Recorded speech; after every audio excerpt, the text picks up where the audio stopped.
Vancouver Island is home to nearly 300 kilometers of dormant rail lines that nobody can seem to agree what to do with. I, like many other people on the island, live right next to these tracks, and so I wanted to explore them a little bit. I wanted to dive into the history and look toward the future of what might happen with this really unique piece of infrastructure. So join me and let's go for a little walk.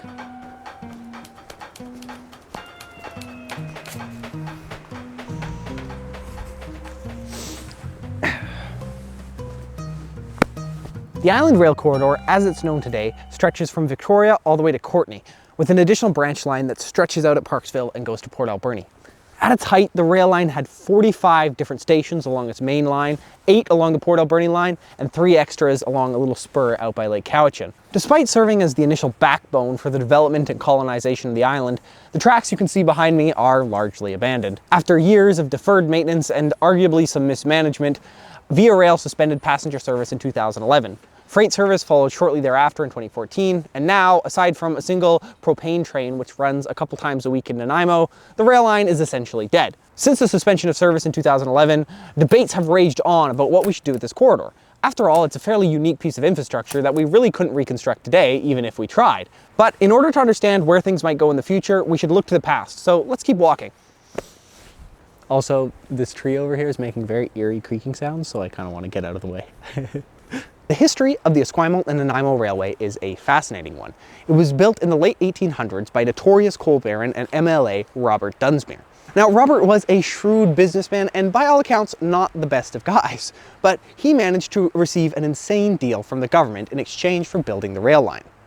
He received over 800,000 hectares of stolen Indigenous lands, a cash grant of $750,000, all of the mineral rights for the land that he received, and to top it all off, at the end of it, he would own the line. This means if we gave the land an approximate value of, say, $10 per acre, the government paid roughly $626,000 per mile for a railway which would then be privately held. The legacy of these massive land grants stays with us today. According to research from Michael Eckers and his colleagues, nearly 25% of Vancouver Island's landmass is still privately owned, mostly by just a few forestry companies. This number is way out of proportion when you can consider that the percentage of BC that is privately held is more like 5%. You'll understand this if you've ever tried to go backcountry on Vancouver Island and encountered one of the numerous gates which have been put up by the forestry companies. This ugly colonial legacy means that any kind of conversation about what to do with the land is obviously going to be contentious. It is getting very rainy outside and my camera gear is getting very wet, so let's continue this conversation somewhere drier. Okay, I'm back inside. While the story of the E&N land grants deserves a whole video of its own, in the name of time, we're going to skip ahead a bit in our story to the 1970s. That's right.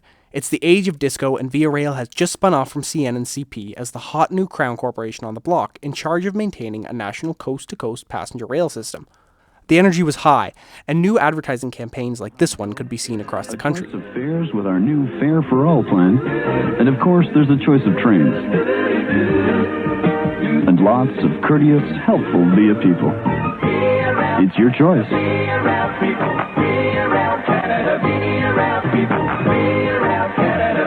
Be good to yourself. Take the train. Unfortunately, despite this absolute banger of a jingle, Via Rail faced significant challenges, including huge budget cuts almost immediately after its creation. These cuts meant maintaining the many small regional passenger services that they'd inherited had become increasingly difficult. Among the many small operations that Via took over was the Victoria to Courtenay train, which utilized Bud Rail diesel cars and ran a single round trip daily, departing Victoria in the morning and returning from Courtenay in the evening. The trip took about 4 hours and 45 minutes each way and unfortunately suffered from many issues. As one court document from the late 1970s reveals, riders had several suggestions on how the service should be improved. These included increasing frequency and adding service on Sundays, reducing rail fares so they'd be more in line with the bus, synchronizing the schedule with the ferries, adding an additional train which could leave Courtenay in the morning to better serve locals, and actually advertising the service, something both Via Rail and CP had failed to do. Unfortunately, the majority of these relatively simple to implement suggestions were never put in place, and the service continued to act more as a tourist novelty than convenient transportation alternative.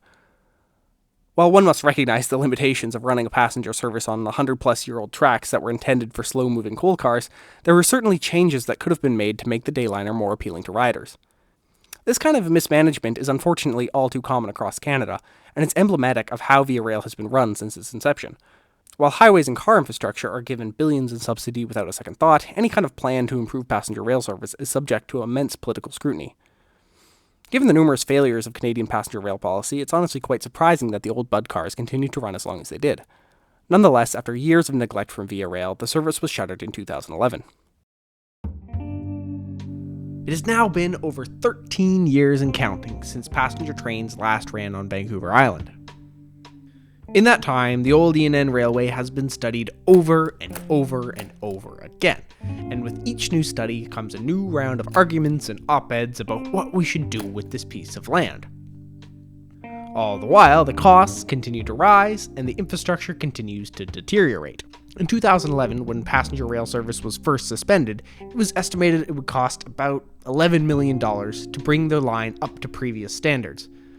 Granted, these standards could have been a lot better, as we previously discussed, but this $11 million number seems relatively reasonable when you consider that in 2023, the BC government allocated $18 million just to study the line once again.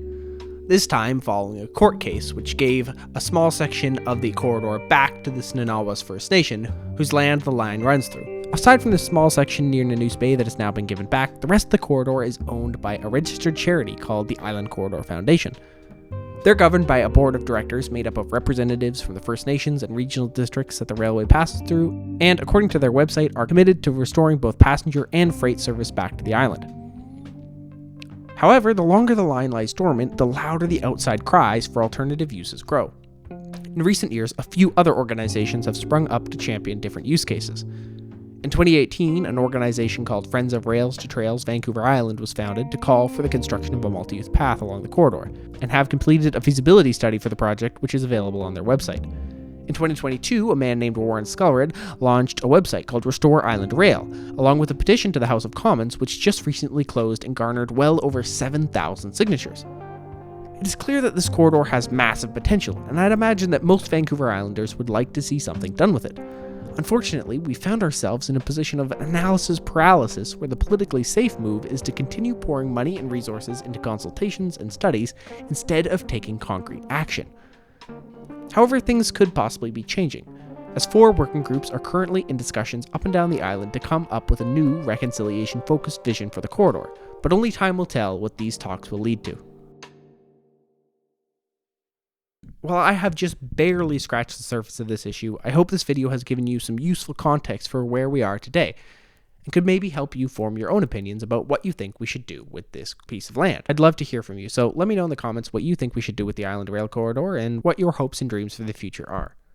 Thank you so much for watching. For The Navigator, I'm Ben Rosno.